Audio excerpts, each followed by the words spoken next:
Hello, Green Gorkers, Kettlebrights, Thornborrows and Puddlefeet. Puddlefoot. Welcome to LARPs and TARPs, all you hobbits and halflings. Today we're going to be talking about Second Breakfast. I'm Kerry and I'm joined by Morgan and Tom today. Hello. Hello!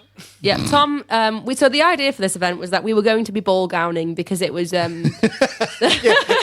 like, this was second breakfast. Yeah, Second Breakfast. What was it? Lamastide? So it was the second breakfast, the third breakfast, if you will, of the year. And it was the Valentine's... Yeah, is it Lamastide, I think? Yeah. So like a celebration, a festival where there's lots of matchmaking going on. Like going to prom. There's like a big sort of group wedding event. So that sounds a bit... Yeah, it sounds a bit weird. Anyway, so Morgan and his partner came, and Morgan was going to be my brother, and Tom was going to be his partner, Emma's sister. Emma's been on the show before. Yeah, but for those, keen ear listeners, and you know who you are, you'll know. But so Tom was going to be Emma's brother, and Morgan was going to be mine, and we were going to sort of do like I fancy your sister here. Here's my brother, you introduce him.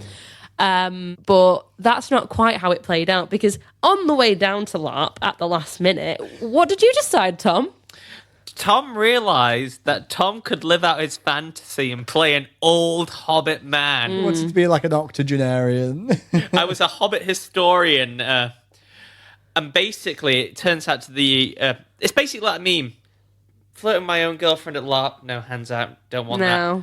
Being an 87-year-old man with a fetish for hobbit gilfs, I'm in. Yeah, that developed during the weekend, but we'll get round to that. Yeah, Tom went from no ball gowning to maybe some ball gowning. But not with my girlfriend. not with my girlfriend. Where's the oldest halfling in the village? Yeah, so...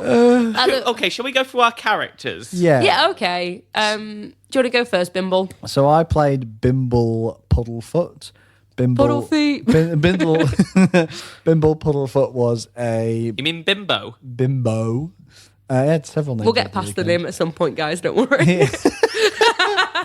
Bimble Puddlefoot the baker. The idea behind Bimble was he was a bit head empty, not the brightest button. And there's everyone in the family has a different story for why he's called Bimble. Yeah, exactly. Is it because he bimbles around? Is it because he couldn't say thimble? No one will ever know. My story was that it was the first word he ever said. Yeah. And he just kept saying it. Bimble, Bimble, Bimble. And Bimble was a baker who primarily made bread with his sister in their bakery. And his sister is... What was my name again? Gilly. Gilly Puddlefoot, who baked the cakes for the bakery. Obviously cakes love and that brownies. character. What do you mean? Can't remember your own bloody name. Yeah, well, it's very similar to my has D&D been- character, Lily. has been a Both while. very similar personalities. Well, she was meant to be a bit more like my D&D character than she actually ended up being. I think you find that with a LARP, though, don't you? You go in with an idea in your head, but somehow the character seems to find you after a while. But yeah, so she was basically her mission since, ball gowning was... disrupted. Off the table. Not off the table. That was part of her mission, but then also OC, I was a bit like, I don't know anyone who would have ball gown with. I don't know. This is the event for it, I suppose, because there's a whole matchmaking thing there. But my main goal, at least for the first night, was to set up Bimble with my friend. What was her name? Clover. Sorry, it has been over a month since this event, and none of us took notes. So you'll have to bear We're with us a professional little bit. podcasters. We don't need notes. I don't need no notes. Anyway, so the old man in the corner. Oh, I play Cornelius Kettlebright.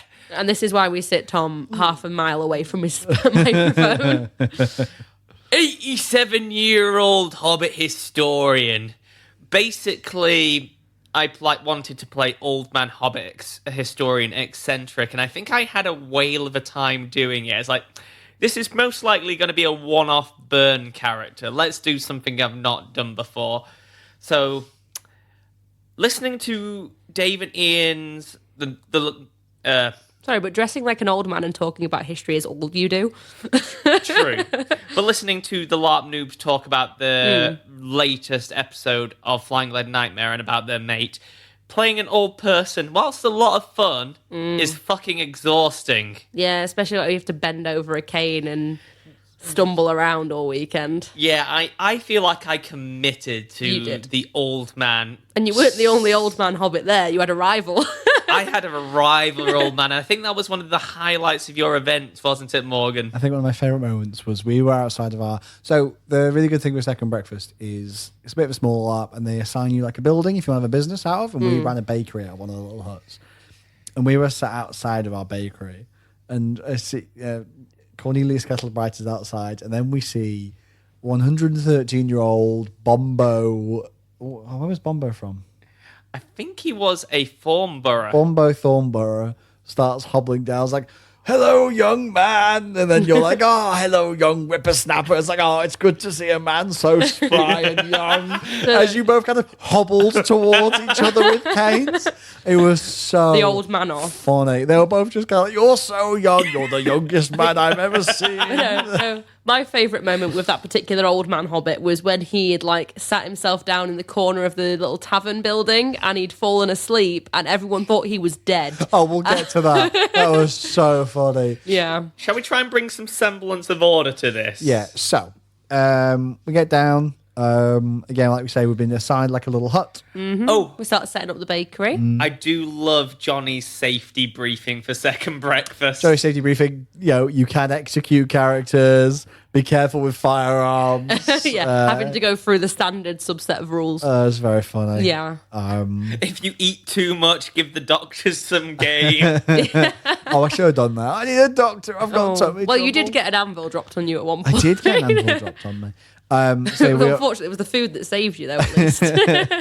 So we arrive, briefing happens, and we kind of... the first thing that happens after time in, as we all kind of gather, is we hear a bit of a commotion in the middle of town. Well, I think we were setting up the bakery at time in, but when we first heard the commotion and went to town, there was some wizards. Oh, actually, sorry. Just the one wizard, actually. Just the one wizard, actually. Towering above us was this wonderful red wizard. It was amazing. Big red robes, a big bush. So we're all there like, oh my God, it's a wizard. Where did he come from? What's he doing here? Oh, it was terrifying.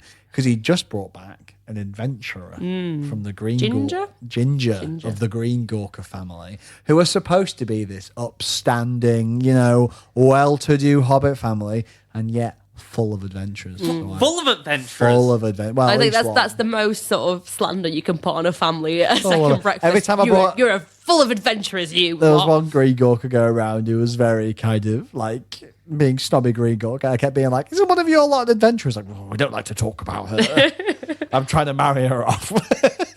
That's so funny. But yeah, it was very good getting into things. So I guess a bit of scene setting. Mm-hmm. So Second Breakfast is set in the settlement of Frogmore, which is a nice little hobbit town. There is Upper Frogmore and there is Frogmore Green, although the residents of Upper Frogmore like to refer to Frogmore Green as Lower Frogmore. You fucking snobs. Yeah, Upper Frogmore is very much like a bit of a town. It's a bit more bustling, a bit more posh. Yeah. Frogmore Green is like countryside, a little bit more kind of down to earth kind of hobbits.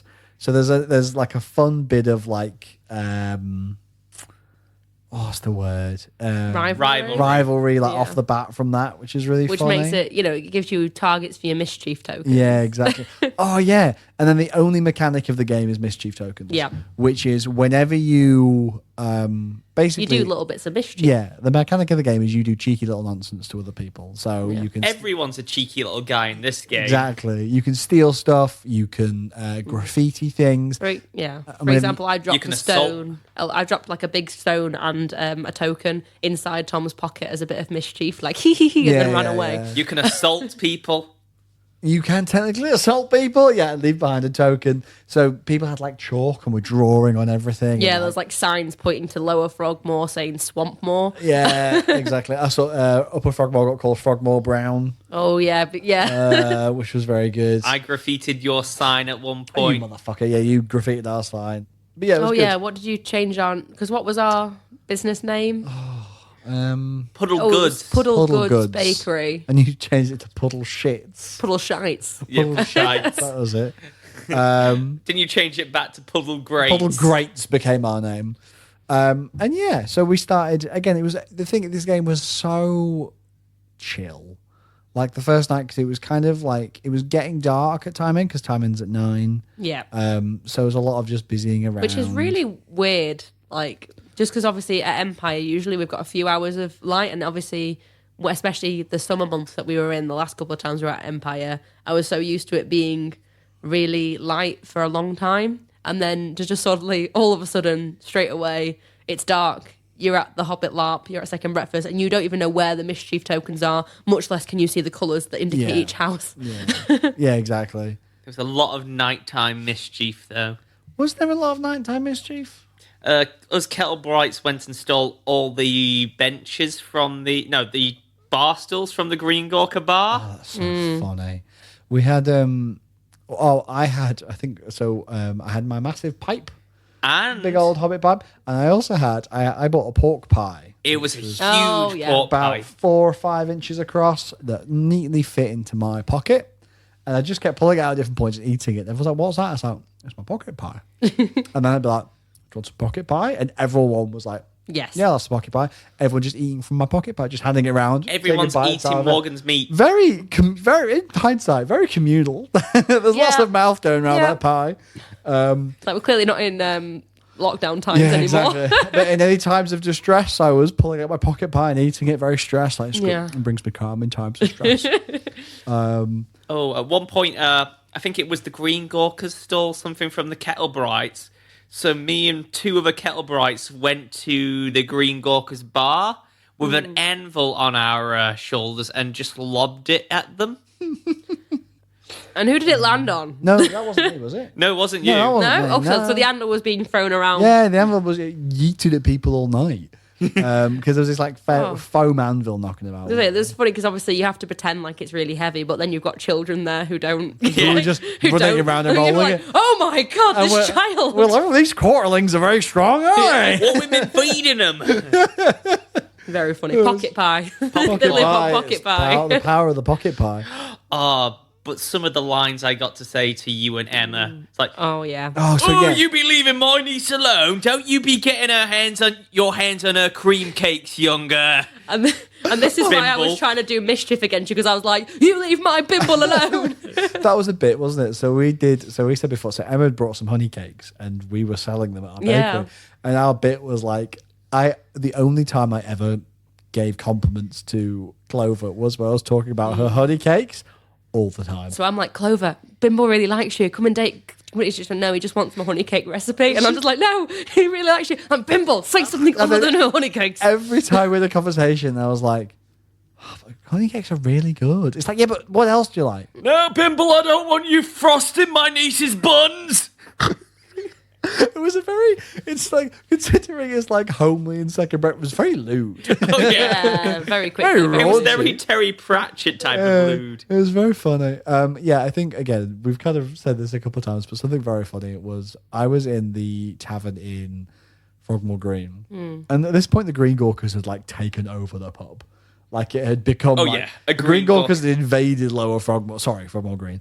Had invaded You bastard. Swap more. Swartmore, yeah. They invaded Frogmore Green pub, and I was sat there at the bar getting a glass of something, and I turned around to see a bunch of hobbits. I remember Kitty being amongst them, carrying this anvil. I turned around and they just threw it at me. Yeah. I go down like a sack like, of potatoes. Bimble! I was like, Bimble! I'm there, like, Bimble, are you okay? anvil on my chest, like, oh, reach behind into my pocket, pull out my pocket pie. Like the look on your face as you pulled that pocket pie out. I was And like, and just ate the rest of the pie. it looked like you were crying and eating at the same It's time. okay, I feel better now. I've had my pie. Pulled it off. Oh, Bimble. But yeah, it was a nice little evening of like stoking a bit of drama, causing a bit of mischief. And you being rumoured to have an elf partner. So we were, oh my God. So we were sitting in this pub and I sat down and I can't remember who it was. Oh, I know who it was. Well, I know who, I don't know. Oh no, she said it. Yeah. So first of all, she goes, I won't say her name because she's very paranoid because we've got a platform and we're going to cancel her. So I'm not going to. I thought we were cancelling her. Yeah, we are going to cancel her at some point, but I just need to get the evidence together. But anyway, we're sat in this pub, and she accuses me of being an elf kisser. Because there's rumours of a hobbit dating an elf. And I'm disgusted at this concept. I'm like, an elf kisser? Said, you can't kiss an elf, they're too high up. She goes, yeah, but you degrade yourself. You'd ask for uppies. And then they're just chanting at you, elfie uppies. Everyone just starts going, elf uppies, elf uppies, elf uppies. They're like, you stop talking about my bimbo. I literally couldn't stop laughing. Yeah, I was near so in tears. I had my head buried in my hands. Like, I cannot. It just didn't stop. I just elf uppies, elf uppies, elf uppies, elf uppies. At this point, I already knew that there was someone who was dating an elf, and it was maybe one of their friends. I think it was one of the Green Gorkers. It was one of the Green Gorkers. Bloody Green Gorkers can't keep them hands to themselves. It was so funny because like people. It was. I think what I love about it is people were like, someone came to. I think it was you came up to me. Don't tell anyone, but the postmistress. Yeah, she's dating an elf, but don't tell anyone. I just. The postmistress is dating and I told everyone. I refuse to acknowledge her as postmistress. She was deputy postmistress. Well, she was the deputy postmistress. I just told everyone. I was just like, she's dating an elf. And she's like, no, I'm not. I was like, she's dating an elf. Can't believe it. And then you got accused of elf uppies. And I got accused of elf uppies. The perversion of the Green Gork. There was an argument in the street that you were involved in. Oh, yeah. I had to be told off by... I think, well, not the sheriff, what they called the beaters or the bounders. Yeah, they were going to beat you off. Yeah, Dave was going to beat me off for bad-mouthing the Green Gorkers because I was saying, well, she's fucking dating her... it's perverted. It's not natural, it is. It's an insult to the order, these Green Gorkers. Oh, so funny. Literally just a silly time. So, because again, the Friday night, like all EYELarp, is very plot light. I think Kerry was scheming with the deputy postmistress that night because I got a letter the next morning. Oh, did you indeed? Oh, did you? What was this letter? Look at that shit-eating grin. So Tom trying to escape ball gowning because I've been called. Well, I'm basically sure you were involved in this too, Morgan. I had the emotional range of a teaspoon, effectively. So maybe you weren't. Maybe it was Emma. Yeah. I think a couple of people were like, let's get Tom into the romance game. What happened? What did you send? Someone sent Cornelius Kettlebright a letter the next day saying, please meet me to discuss a potential arrangement. I was involved in this. Yeah, I thought you were. Because we were writing a letter. Was this the Granny Green Gork? Yeah, Granny Green Gork. So, the post... No, I think it's the same LARPer who, in a different character was shouting elf uppies at you, Yeah, right?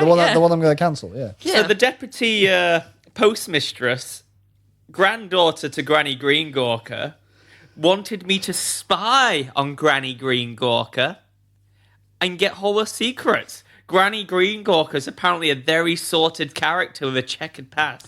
And her granddaughter wants to know about it. Is it 89 grandkids, she said, or something? Yeah, but I'm starting to realise there might have been a secondary motive to this arrangement. We'll never tell. We were like, we'll set him up. She looks like I thought it was hilarious. I was like, he's not going to ball gown with me, I'll make him ball gown with someone else. It was very funny.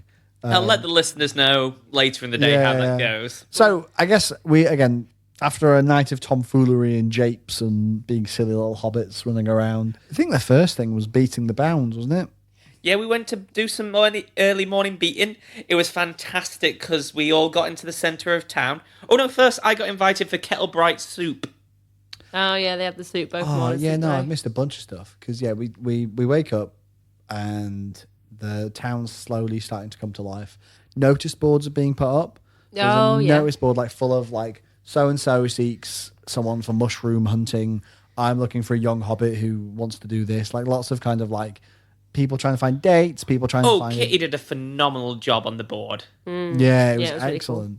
Really cool. Putting everything together, it was very exciting. Kind of seeing all the things. I could do that. And I put up a notice because everyone was like, Bimble, if you wanna woo Clover, you're gonna have to do something nice. I was like, I know what I'll do. I'll write a letter, but I'm not very good at writing letters. So I put a little advert saying that I was seeking someone to help me write a letter. So I put that on the board. And then one of the Green Gawkers was coming around asking for the qualities that makes a good, gentle hobbit. Yeah, so we all got rated on our ability to answer yes to the following questions. Yeah, like, are you good at haberdashery? It was Are you good at baking? It was like baking and cooking, because they're different. Yeah. Whitman and such. Yeah. That's one of them. Folding Embroidery. Of napkins. Folding of napkins. When they asked me, I was embroidery. literally doing embroidery, and I was like stood in a tavern, and everyone just cheered like, she's doing it, look! As a town elder, I got invited to the judgment panel With Granny Green with Gawker. Granny Greengawker and the other old man. Bombo. Bombo. Bombo. Yeah, there was a lot of. It was very nice to see all the adverts slowly come out. I'm remembering more of this LARP as we go along. Yeah, I totally forgot how much there was, but now that we started talking about it, I'm like, oh yeah. So there's all these fun little adverts going up, and then we go to do some beating. So the sheriff leads us off to beat the bands. It was doing the stretches in the centre of town before we head off. So you can just imagine it. It's like a cruise ship where everyone's just getting their stretches in before doing sporting activities. I can't remember where I was for this, but I don't think I was there for that. Well, because I was such an old man, I was like doing tiny stretches, like like walking above head, under head. It was a lot of fun. It's not a lot for those who want serious action and high drama. No, but when we discussed, so when we had EYELarp on the podcast, we were talking about Second Breakfast, and they kind of described it as an anti-LARP, and I kind of get that because the idea of the game is very much to like avoid conflict, not fight, but like avoid fighting and adventure. It's like, oh, we're just hobbits being hobbits. We're just simple hobbit folk. Everyone's doing their best Samwise Gamgee. Yeah, share the load. The load. But yeah, it was really good fun. Did our stretches, and then we set off into the woods to see if we can find some, I don't know, bees? hobbit bandits, bees. Oh, the bit. We oh found. my god, Was that then? that was No, later. that was later. I was going to say I thought. I that remember. Was later. Oh, this LARP was so good. We go off. We go see if we can find, and we do find Some ruffians. some mead had been stolen and had rocks and bugs put in it. And we found some, what are they called, ruffians? Ruffians. Ruffians were lingering in the woods. Then we had to run around and apprehend them. One was hiding behind a big leaf. And we were all like, is there an hobbit behind that leaf? I don't think so. Should we go investigate? And then we'd pull the leaf off and they'd be like, ow, I'm a leaf, you're hurting me. Oh wait, no, I was there for this. Oh, it was so good. I remember that. We managed to apprehend the ruffians. Because we were throwing radishes at them, weren't we? We had some safe radishes. So let me get the name of who made them for me. So I bought a couple of radishes. As I said, I think we don't know if we mentioned this from LARPCon. I bought a couple of radishes, but I also had a couple of LARP safe crumpets from Dyson Daggers. Yeah. Who make really good LARP props. He did some, I think one of the best things I've seen, he did like a little buckler. He did a little buckler for a Druge character with a hand like nailed into it. So it was like a Dornish buckler with a hand nailed onto it to be like a Dornish hand for a Druge to carry. It was really cool. Makes cool. amazing props. Made us 4 crumpets. Yeah. And we were literally just like, as these ruffians were running away, pelting them with crumpets and radishes. Obviously, in the last Empire, I did some monstering, but up until that point, this was my main combat that I'd ever done at LARP, throwing crumpets at ruffians. Oh, it's so much fun. So we managed to apprehend the ruffians, and we... Of course, fucking one of the ruffians had to be Circuit. Yeah, Circuit was obviously... Oh no! Oh no, I didn't do nothing, sir. I'm just a little guy. Running off into the woods. Good times. Made our way back to town, which was a good deal. Oh. We needed some food after that. Oh, no. Yeah. We had to put the ruffians on trial. I missed the ruffian trial. I missed all of this. Where was I? Where was the... Did you not come to apprehend the ruffians? No, I don't think so. Sure. Yeah, I'm pretty sure. Oh, no, wait, no, I did just say that. I was there. Yeah, you were there to apprehend the ruffians, but I don't remember the trial. We brought Yeah, I them don't back remember to the the bridge. trial. Like, what are we going to do with the ruffians? They need to be punished. Wash them in the river. So we tied them up and pushed them into the river. Then, of course, getting them out. And I think someone also got dragged into the river with them. Oh yeah, there was a bridge, wasn't there? There was like they'd put like a physical like big bridge between the two towns. One of my favourite players, don't have the permission to say the name, but one of my favourite Kettle Brights just spent most of the weekend fixing up the bridge. Was that a door? Yeah, door. Yeah. I don't think that gives too much detail away. No. Who is this door? Who is this door? I love door. Door was great. Door was great. We got up to a bit of mischief that morning, but you're supposed to do mischief against different families. So there was another bakery in town, and people had been comparing us to them, and I was not happy with this. And saying that they were better. And I fully thought it was a Green Gorka bakery. But it had a certificate saying of authenticity of how good they were. Yeah. So we were like, I was like, Yeah. So I put a little mischief token behind, stole their sign and ran off and took it to put outside our bakery. And then she came storming over, furious that we'd done it. And then she was like, I can't believe you do that to your own family. And then I kind of went, what? Oh. Oh no, they're Puddlefoot. It's funny because the name on the certificate was Gillian Puddlefoot, and obviously I'm Gilly Puddlefoot. And I was like, that's me. So no, I'm named after them. We thought you'd stolen it from our family. What we said at the end, once we realised, we went up to her, we were like, just obviously your granddad's our granddad. We thought you'd stolen our certificate, but clearly we have the same granddad, so it's clear that it's fine, or it was all right at the end. But that was a funny bit of drama at the start. Good little bit of oh dear controversy. I feel like I didn't consume as much food as I expected to this. No, I consumed a lot of food. Did you? But I don't usually. But eat then, too much. you don't tend to really eat much at LARP. So for you, like, you might have eaten less than me probably, and still felt like you ate loads. Yeah. Not gonna lie, I think I ate most at time out when the cheese came out. You mean the cheese? We'll talk about the cheese. Yeah. After the beating, unfortunately, the rain started. Oh, and so it rained we all went to the day. craft bit, didn't we? And we sat and did embroidery. I sat and did embroidery. There was a wonderful little craft shelter. So there's like there's a big kind of community centre building, and they had loads of crafts set up, didn't they? Which was really good. It's like fan painting. Yeah, and stuff, I think. Yeah, there was fan painting. There was like when you could paint on bunting, I believe. Yeah. And there's a couple of other things. Can't really remember now. Yeah, that was really good. And then I know what I did. So someone responded to my advert about letter writing. Yeah. It was a Puddlefoot, and I sat with him, and we wrote a wonderful poem. While me and Emma did embroidery. She did embroidery. I wrote a wonderful poem. Yeah. For Clover. I explicitly said to him, I'm not supposed to mention the honey cakes, but I do love the honey cakes, but we're not supposed to talk about them. We don't talk about honey I cakes. got some little heart-shaped pastries from our rival bakery, because we're friends now. And what else did I get? I feel like I did We did that as a peace offering, didn't we? They gave us some things, and we gave them a bit used as it well. as a gift for Clover. And I wrapped it up. I transcribed the letter onto some nice paper given to me by the postmistress's assistant, and sent it off into the little post box. And then it was later, I had Clover come up to me like, oh, I love your letter. It was an invitation for a picnic. Yeah. But like you said, unfortunately, the heavens opened. So instead of a picnic, we had a little date outside the bakery underneath the cover. And during that conversation, we decided to get married. Oh, beautiful. So sweet. As it kind of chucked it down outside. I think it's very much a testament to this LARP that it was still really good fun, despite the fact that most of the day was tipping it down. Yeah. Like considering the fact that it's like just a chilling around LARP. Like, it's a good thing we had shelter to chill in. Yeah, exactly. I suppose it might not have been as fun otherwise, but...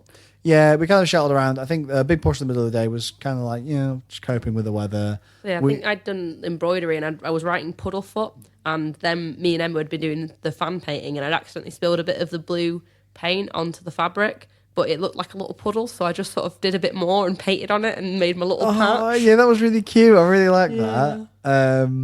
So then, I think we did a bit of a milling about. I know we went to Frogmore Green for a little bit. I spoke to Apple Thornborough, who had a little apothecary building. Did some little mischiefs here and there, graffitiing some things. A few people were saying nasty things about Puddlefoot baking. Nasty things about Puddlefoot baking, which we were countering. Be like, yes, they can bake. They bake better than you. Yeah. We got to meet what's her face, the goose. Yes. So on the next excursion. No, it was in town. The goose just wandered into town. Oh, I was so happy to see What's the goose. the goose called? Oh my goodness! I feel like it's like an old lady. Is it like Gertrude or something? I don't know. Yeah, we got to meet the goose, which was really fun. There were a lot of life in the goose. And then I think I feel like the next thing was someone came to town telling us of a horrible buzzing noise. Yeah. Just out of town. So we all had to go investigate that. We all went to investigate the horrible buzzing noise.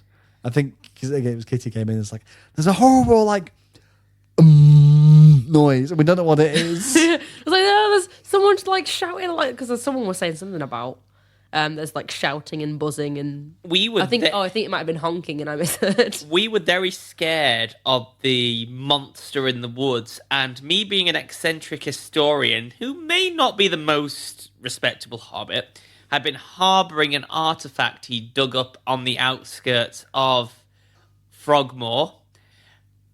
Near the Barrens, not Barrens. The Barrens. Sorry, that's Empire seeping through. Near the barrows that I like to have in my headcanon, I dug up a little dagger.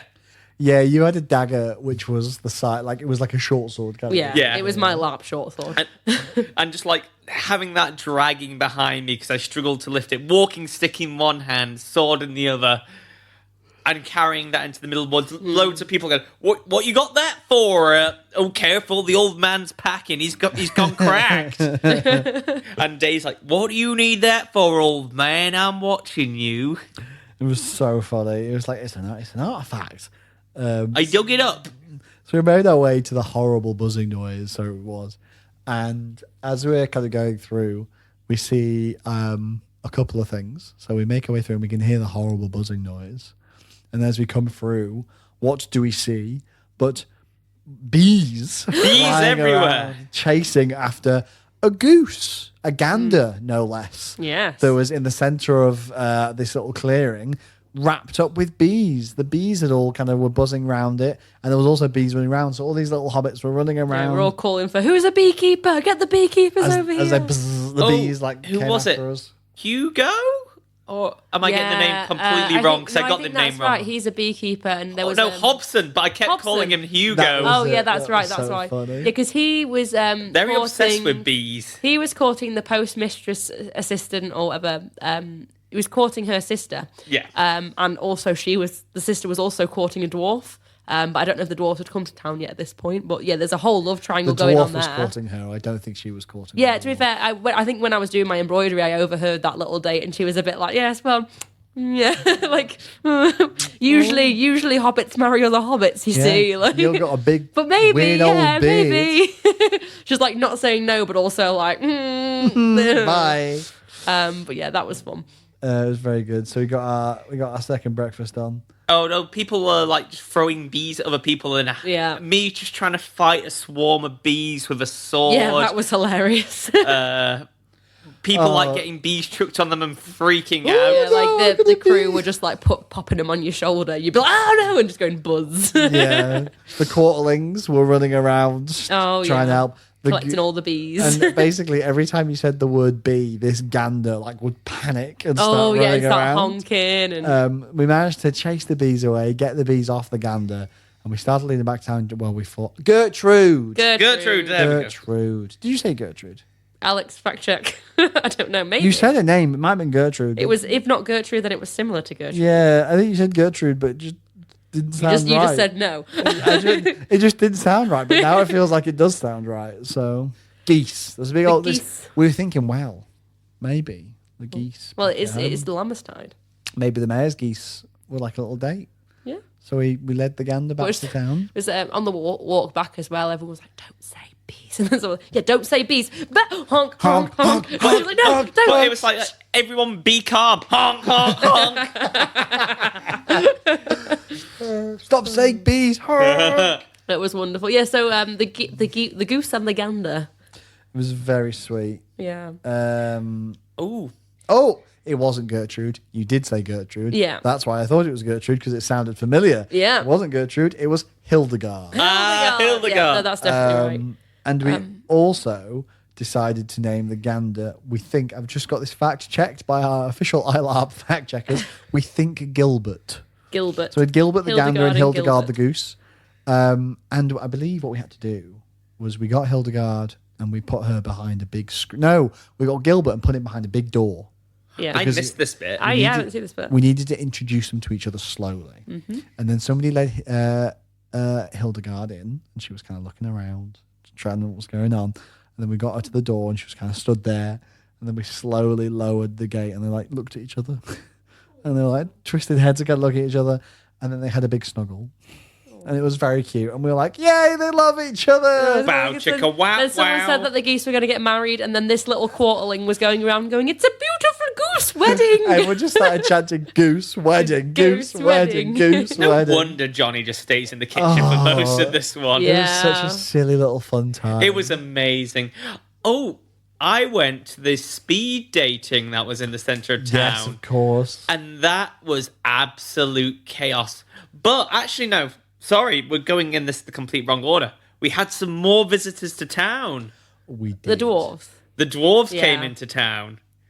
And the dwarves were fantastic. Oh, yeah, they game. were brilliant. The dwarves were so good. They were just coming in. There was, they all had different implements. And I think one of my favourite bits of mischief. So we got our wires crossed here a little bit. We did. But one of them, you say on your bit what happened, basically. So basically, the dwarves had been here a while. When they first came into town, I was one of the first ones to see them because I kind of like was hiding behind a barrel very obviously, along with like loads of other hobbits like, ooh, what are you lot? You're bigger than hobbits, but shorter than elves. Where you come from? And they were like, we've come from the mountains. We've been fighting off spiders and finding treasure. And one's got a big fucking silver chest full of silver. And like everyone's surrounding them. We're sending the dwarves up to Upper Frogmore because we don't want them in respectable Frogmore Green. Am I getting that the wrong way round?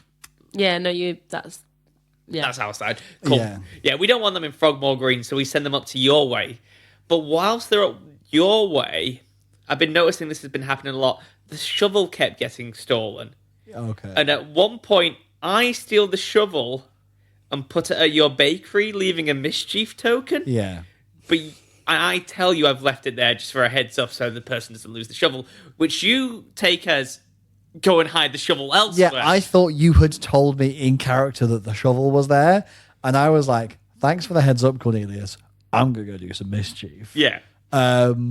Which, no, was not your intention. Your intention was to get me in trouble. Yeah.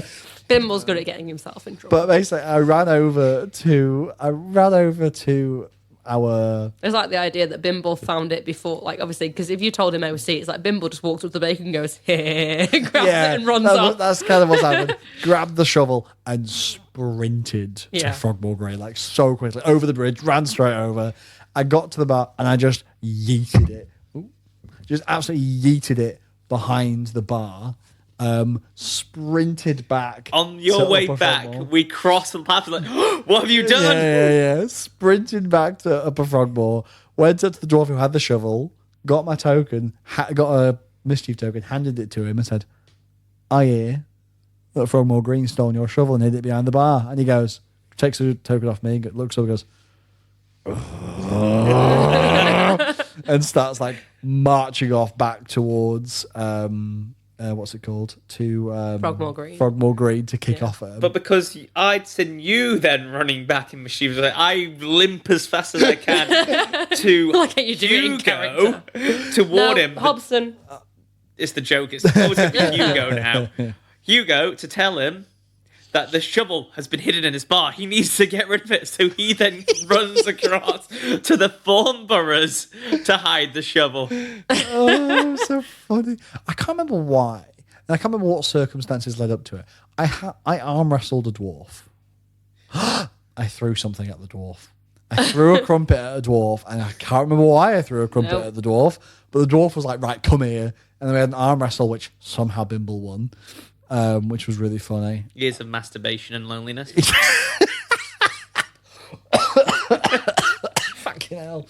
So yeah, I managed to... He's got to cream his own cake somehow. Shut the fuck up. Oh, Tom. That's so gross. You've already made one joke about icing buns. You can stop now. This is the second breakfast episode. It's the second joke about icing buns. Terrible. Won an arm wrestle match with the dwarves, but that was a good like little angle for a bit of nonsense. When was the next thing the scrumping? The scrumping was the next big thing. Wait, what was scrumping again? That was when someone pretended to be the orchard owner and stood with a stick And a and blindfold. a blindfold, and then people had to collect apples from around their feet. But they had bells tied to them. Yeah, so the first of all, it was Emma that did it the first. So she had a little blindfold on and she had the stick. and they were throwing apples, and she had like a really short stick. They were throwing apples around. She was trying to smack people as they came up. And then I took over after that. And the first time they didn't have bells on. Oh, no. No, we all had bells one set of bells on. And then I took over as the beater or whatever. When Emma was up, though, I put a couple of sets of bells on. Yeah. But rather than go really fast like everyone else was and trying to be sneaky, I hobbled the whole way. Like, I didn't even try to hide the thing. My bells were on my cane arm, so every time it's like, clunk, jingle, jingle, jingle. And then just was far enough away not to get hit, but just use my cane to which is why when I did it, they replaced it with a much larger stick, which was probably about 7 or 8 foot. It was like a big old stick. But Dave at the end of mine was like, "You move fast for an old man." You keep giving him a cowboy accent. It's because every time I see Dave, he's just like, he's Hennessy Jones. But yeah, we did that. I had then the big stick, and then basically the ante was getting up. More people wearing more bells and all this. And I was like, apparently nearly smacked a child in the head at one point. Yeah, I saw that. Because I was like trying to. A child went forward right at the wrong moment, and I went to whack. Which is very funny because it's like the thing is with pulling your blows with a LARP weapon is you need to know when the impact's going to happen. Yeah, and when you're blindfolded, you don't. So I think I hit a few people. It was good fun. It was a good laugh. And then it all came toppling down when we heard, what was her name? Gorm. Everyone I had a blindfold on. Everyone was going, the dwarf. Everyone was going, Gorm, no. Gorm, come back. I was like, Gorm, just play. And I was like, go away. What's going on? What's happening? And then from behind me, not Gorm, another dwarf. Another dwarf just lifts me up and they start hitting me. Yeah, they just threw you on the ground. I was like, whoa. Yeah, I was like, starting getting hit. I'm like, what's going on? And then I pulled out being blindfolded. Yeah, pulled my radishes and crumpets out my pocket and started throwing them out. What's going on? The fact that Gorm was played by Circuit as well. Oh, it was so funny. Yeah. Absolutely ridiculous times. It was such a great game. But seeing some of them, how some people tried to tactically do the scrumping, some of them just put every single bell on them possible. Yeah, wasn't it Apples? Yeah. More like Apples played by IKEA. Bells. Yeah, played by IKEA. Played by IKEA's player. Yeah. That was very funny. Like they put loads of bells on. I couldn't see most of this. I was just whacking people with sticks. There's some excellent pictures from Gorgon photography. Oh yeah, so good. Just beating people off. No, beating people off was great. Don't know what happened after that. I went to the speed dating, which turned into absolute chaos. Tell us about the speed dating. So, like, there was 2 lines of families. No, not 2 lines of families. Sorry, 2 lines of people. We start talking, and then you keep getting more and more people. So eventually, there's 4 rows of people. 2 people obviously sitting opposite. And the funny thing is, my first person I was set opposite was my own family members. Like, ooh, a kettle bright and a kettle bright. I know we want to keep the lines pure, but maybe not this pure. How far are we related again? Are we second cousins or third cousins? But as you can imagine, in Second Breakfast, it just turns into abject chaos. Yeah. Just me being partnered with dwarves, trying to like talk to dwarves. So how are you deep down? I mean, you don't like usual strangers, but you're better than elves at least because you were a bit shorter and you appreciate the finer things in life opposed to those salad-eating pointy ears and all sorts of bits like that. At one point, I was about to throw down with another player because he was also playing a historian. So we were having a big throwdown about the Great Troll Purging of 1956, whatever year it was. Like, that was very funny. Removing the the Frogmore Troll. And how it was done. Well, there was a wizard who did... Well, no, you're not getting your facts right. It was not a full-blooded wizard. It was a wizard elf half-breed. And all sorts like that. Oh, dear. But it just getting more chaotic. Granny Green Gorka was, like, hitting the gong quicker, throwing out more and more random subjects to talk about, getting people to change places all over. It just got so derailed so sounds quickly. Hilarious, to be fair. Good. But I had a little meeting with Granny Green Gorka to get me set up with someone. Oh, so I was trying to ball gown, trying my best. Trying to gown some balls. I was just trying to gown some balls, guys. Anyway, just want a bit of ball stand. I'd had a conversation with her, then I'd wandered off and bumped into the postmistress assistant. and she'd invited me to her sister's bachelorette party because she had decided to marry Hobson. In fact, just before that, there'd been a discussion about how if they'd married then that would be both the pubs owned by the same family, and they were in deliberations about that, basically. But yeah, she decided to marry Hobson, so we went to the bachelorette party. And of course, I got out my dice game. But it's fortunate that someone else who was at the bachelorette party knew the dice game, because I was very quickly called away by Granny Greengorker to meet my prospective match, which was very exciting. So I go back to Upper Frogmore to go and meet Jenny, was the in-character name, was it? Yes, I think so. And I was like, hi, Granny Greengorker's matched us. And, I gave her my little patch that I'd made that said Puddlefoot. And she was just sort of like, yeah, maybe. I don't know. So, wasn't she like, how do you feel about crime? And I was just like, never done crime. I like embroidery. And so she decided I was far too sweet and innocent to be brought into her life. And the Thornboroughs are a rough bunch of people. Yeah, but so I gave her my patch, and then I was like, well, you think about it. I'm going to go back to the bachelorette party. And so that didn't work. And then I don't know if it was later in the day when I'd ended up asking for my patch back. Oh, I think that might have been after the wedding ceremony, actually. Because it had become apparent that she wasn't wanting to marry me. Well, not that I was trying to get married that day. I just wanted, to go on a date with somebody. But no one was interested. I'm very sorry to hear that. Yeah. If only someone... Well, and at the same point, the postmistress was in absolute tears just a little bit earlier because she'd received a letter in the post herself from her elf partner, who she was expecting at any point to arrive in town. Instead, she got a letter saying, you're just a hobbit. I'm an elf. I'm too good for you. I'm dumping you, blah, blah, blah. So she was in absolute tears, and she came to see me, and she was like, are you okay? And I was like, oh, see, my tent's flooded. But no, you have your icy cry. Jesus, yeah. Yeah, because that was at the same time. So I was like, yeah, I'm just going to pretend that this is me crying for you. But actually, my life is shambles. No, I'm joking. I was just like, you know what? Oh, well, these things happen. Mop it up. Get on with it. Yeah, bloody hell. But yeah, so she was in tears, and then we had to do the bachelorette party for her sister, and me and her were just a bit like, bitter at the sidelines. Just always the bridesmaid, never the bride.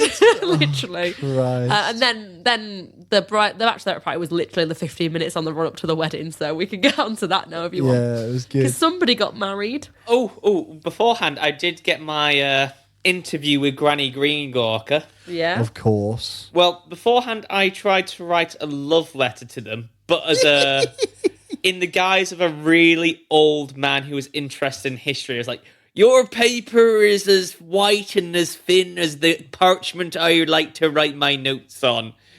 Your eyes, cataracts, portray wisdom beyond my years. And I think it went to the crew, and they're like, is this hobbit trying to flirt with Granny Greengorker? And I think it was Circuit. It was like, right, Tom's playing an 87-year-old man. It's not that weird. Yeah. He's not a young hobbit with a thing for gills. No, he's an old hobbit with a thing for but gills. I think the player of Granny Greengorker was a bit confused. She's like, what do you want, old man? I was like, well, I don't really... We're old companionship. I want your wisdom. I want to... protect you. You have one of the. I want to ice your buns. Let's make her 40 more grandchildren, Granny Greengorker. I was like, well, you hold. I'm an old historian, and my wife died years ago. But you hold more wisdom than anyone else in this village, and you may not be long for this world. I want to write down your story, Granny Greengorker, to impart it in all your grandchildren. So in order to get a date, you offered to write a biography. I got the exclusive rights to Granny Greengorker's biography. So instead of the quick game and romance and wedding, I am meeting her every week for tea and cake to write her biography. Incredible. And then you will slowly ice her buns. But whilst there, we also had to sit down and negotiated the terms of Hugo's marriage. Because Hugo was going to marry the postmistress's sister, a Greengorker. Yeah. And those bloody Greengorkers wanted our bloody tavern. And we, the Kettlebrights, weren't losing our tavern to the Green Gawkers. Yeah, the deal was what?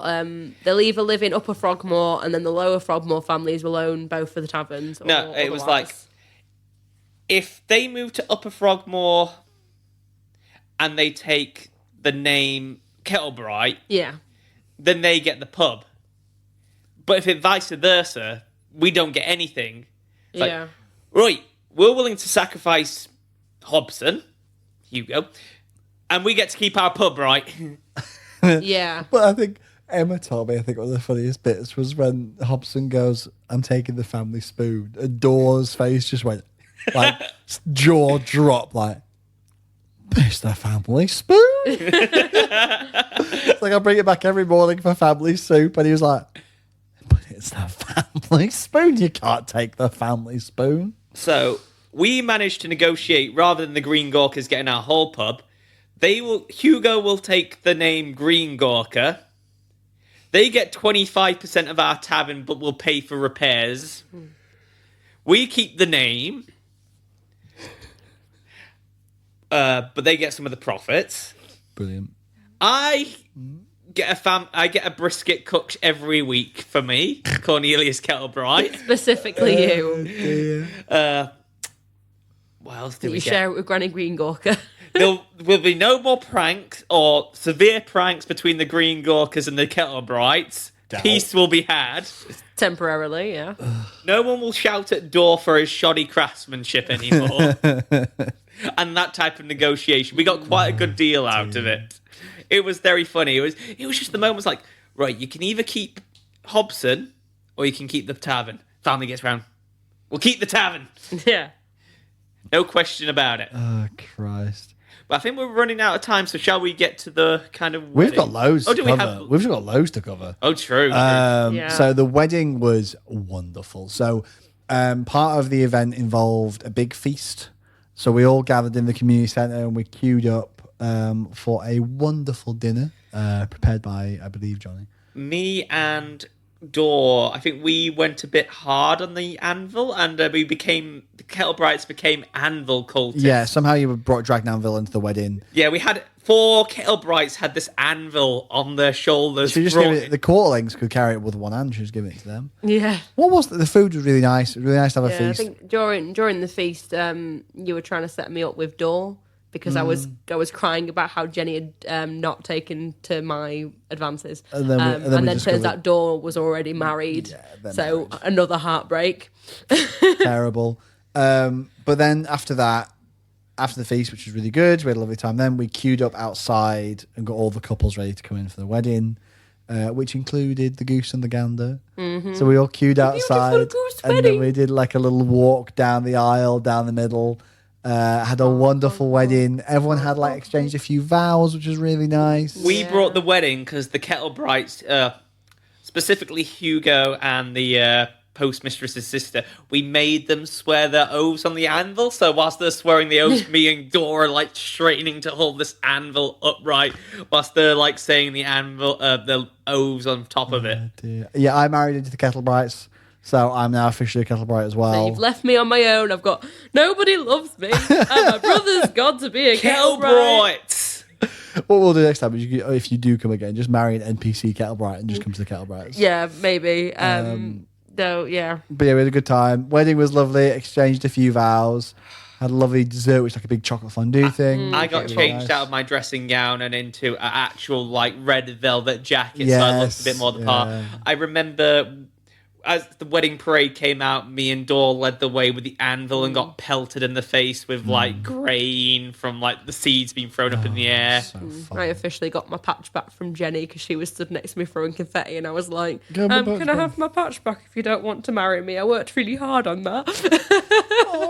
Because Thimble was like, no, go get your patch back. I was like, don't give that away. Fucking let her have that. Yeah. So after we came out of the wedding, there was a bit of a kerfuffle going around, and we found out there was a Goblin Bistro. There was a pop-up Goblin Bistro. Yeah, and we were like, oh, one of us should go. At least one of us should go. We were collecting numbers. Looking at each other like, oh, we're going to... And I was like sitting there going, what the fuck are they going to give us? Like, is it going to be like gross foods. It can be like, you can eat bugs now. I would totally have gone, but obviously because of my OC dietary requirements, I didn't want to go, and then it'd be a whole thing of like, oh, you've got to eat this gross stuff, and me be like, well, technically I don't eat that because of certain reasons. So I ended up going to the Goblin Bistro. So we go over to, it was in Viking, and as we get there, there's all these people in like orc masks, but obviously the goblins because they're small size. Get there. Sorry.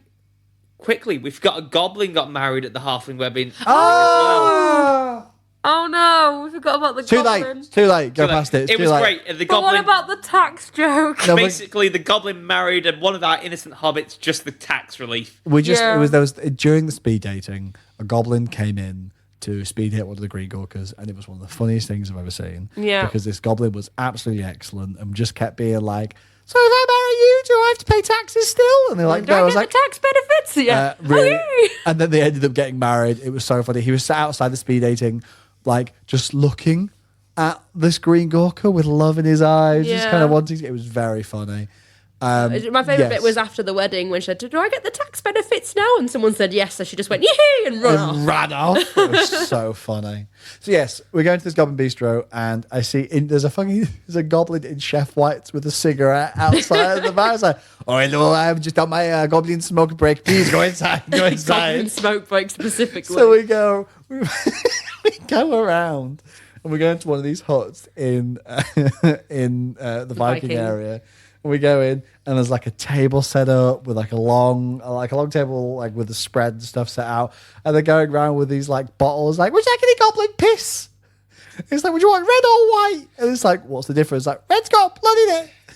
It's like, I love the white. But he's like, all right, I need some white goblin piss. And they were coming round with like, would you have some rat droppings? It's like a bowl of chocolate raisins. I was like, yeah, sure. It's like, ligaments. Would you like some ligaments? And it was like strawberry laces tied up. They were going around. They also had, would you like some spicy babies? And it was jelly babies with hot sauce. No, I really wish I went. It was so funny. Weren't you terrified of the moths, though? So me and Circuit's Goblin were stood next to each other. And then we both just looked up. And the second we did, we went, shouldn't have done that. Because there was moths all like fat moths. And we just both of us went. That's really unfitting for a goblin restaurant. Yeah, both of us looked down and went, oh no. Don't think about that. Because they kept diving at people as well. I was like, oh, no thank you. But it was just very funny that all these goblins were taking about piss. Do you want some goblin piss? It was so funny.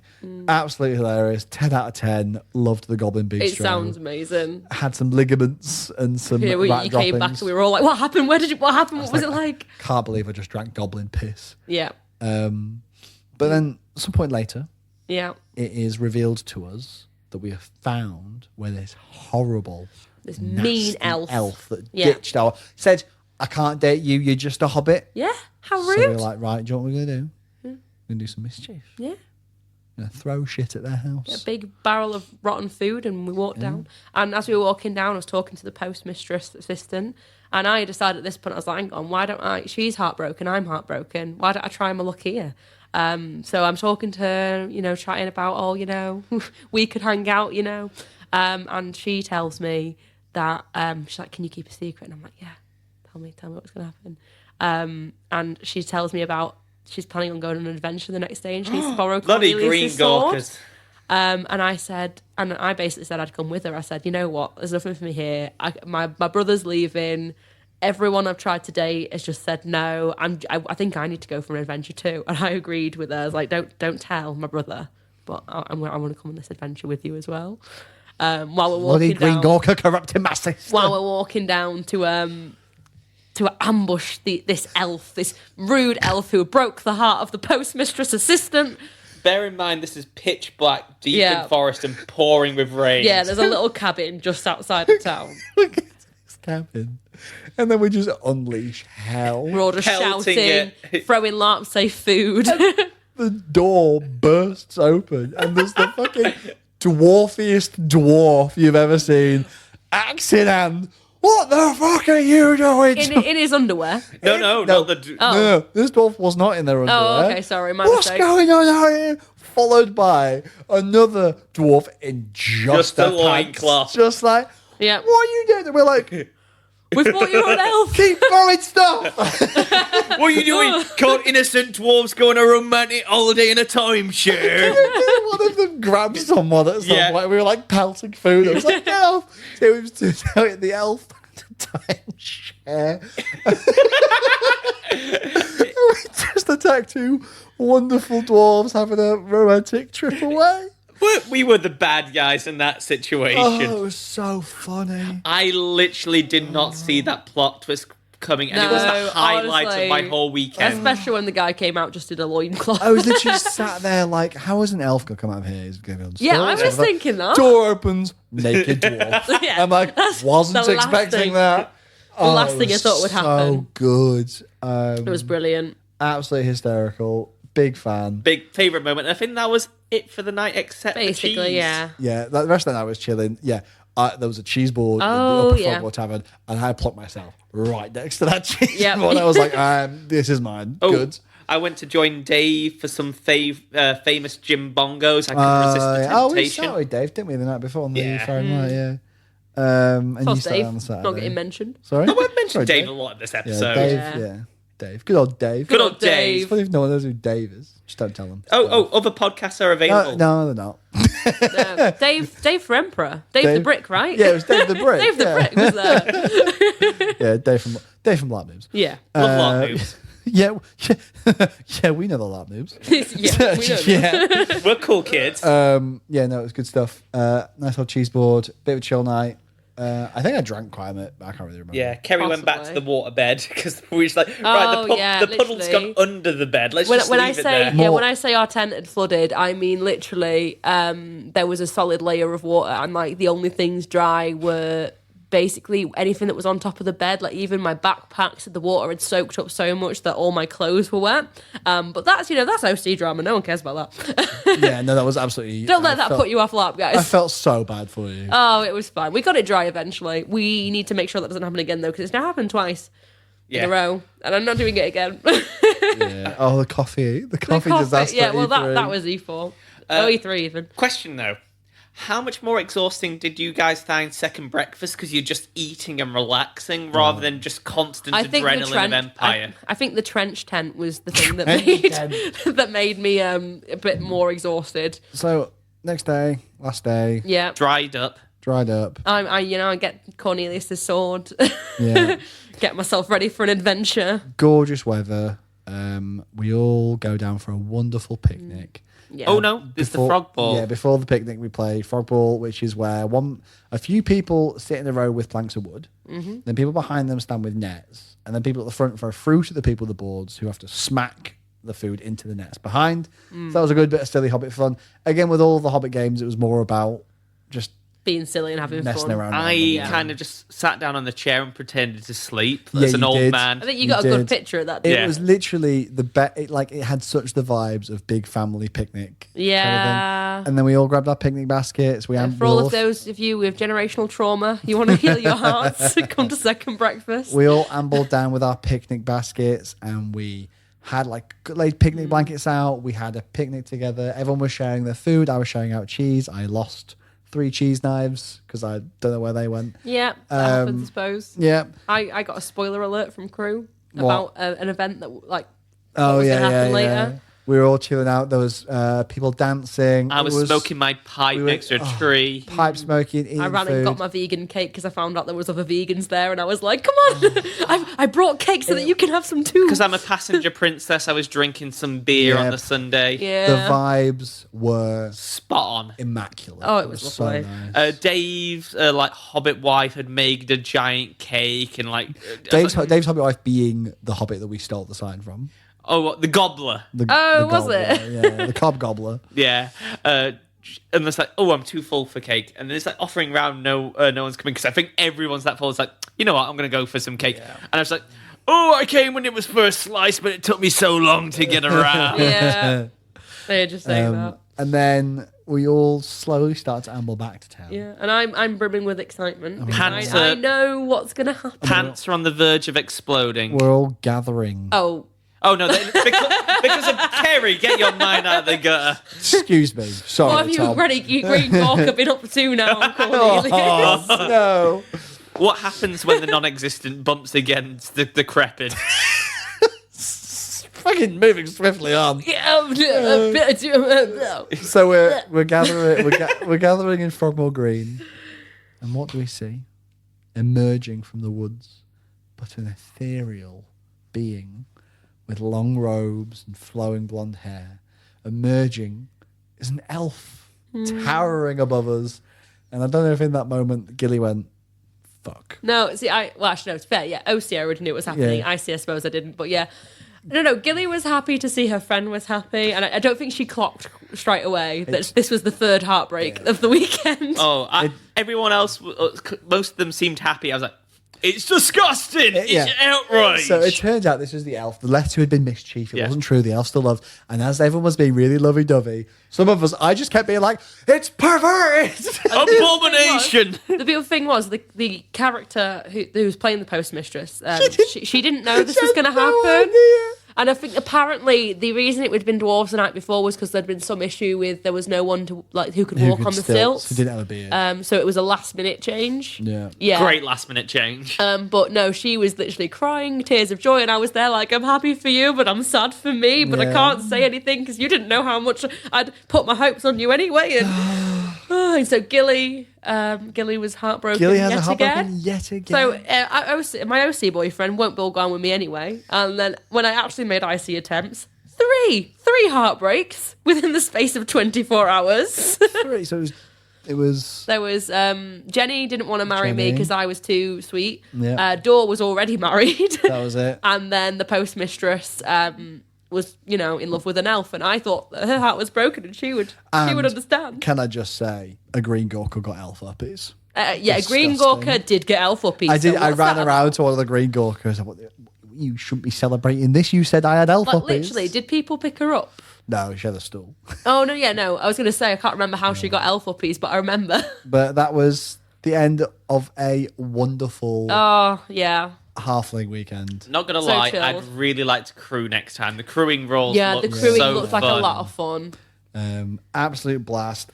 I thoroughly recommend you get a ticket to Second Breakfast. It was so much fun. Thanks, really Johnny and Kitty, for another God, amazing weekend. and all Brilliant. the crew. Stunning weekend. Thank you for lending us your mop. And cooking, all the fucking cooking you guys did. Yeah, absolutely. And thank you everyone very much for listening. Yeah. Is that everything I think we've got this week? Yeah, I believe think so. so, Pre-LARP yeah. next week. Yeah. Pre-LARP oh my God, E4. Last one of the year. God, It's a good thing we have EYELarp as well. Oh my God. None of you guys should go to EYELarp, by Oh, the way. yeah, no, It's just for the pure. We'll people- go, so you don't people have who to. are- In particular, flying lead. Dog shit. Oh, Oh hoist. yeah, the hoist. tickets are up Nah. tomorrow. Because when you're listening to this, the tickets will have been done. If you've got a ticket to Flying Lead Nightmare and I haven't, just let me know. It's crap. Yeah. I'll take it off your hands. Yeah, exactly. You wanna be a good fan. Save yourself some time. Exactly. We'll do the experiences for you. You stay at home, your cup of tea. Exactly. But yes, thank you very much, everybody, for listening. Yeah. As always, you can find us on Facebook, Instagram, at LARPs and Tarps. And if you are looking to get some money off your first Empire ticket, you'll find referral codes in the episode description below.